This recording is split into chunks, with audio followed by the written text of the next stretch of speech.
রাজ্যের মুখ্যমন্ত্রী মমতা বন্দ্যোপাধ্যায় শুধু মিথ্যাচার, দুর্নীতি আর শিষ্টাচার চালিয়ে যাচ্ছে 15 বছর থেকে।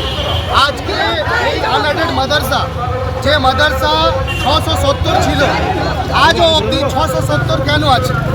এটা আমাদের দাবি।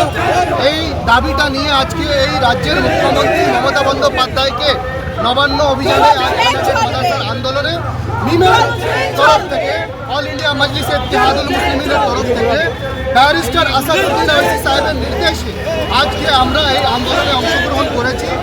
আগামী দিন রাজ্যের মুখ্যমন্ত্রী, আপনি শুনে রাখুন, আপনি যদি এই আনএডেড মাদ্রাসাদেরকে নিয়ে এদের মূল হকটা না দিতে পারেন, তাইলে আপকামিং ডেজে এই পথে ব্যারিস্টার আসাদুদ্দিন ওয়াইসিকে নামাবো। আর আপনি যে বাজেট 101 কোটি বাজেট নাম করে প্রত্যেক বছর মাদ্রাসা বোর্ডের যে দুর্নীতি শিষ্টাচার চালিয়ে যাচ্ছেন, সেটা আমরা শেষ করে দেব। কারণ আপনার মিথ্যাচার, দুর্নীতি, শিষ্টাচার আর চলবে না। আমাদের এসসি, এসটি, ওবিসি, মাইনরিটিসদেরকে বিশেষ করে আনএডেড মাদ্রাসার সাথে যে দুর্নীতি, দুর্ব্যবহার হচ্ছে, ওর সাথ দিতে হবে, অন্যথা মমতা বন্দ্যোপাধ্যায়কে পদত্যাগ করতে হবে। অনেক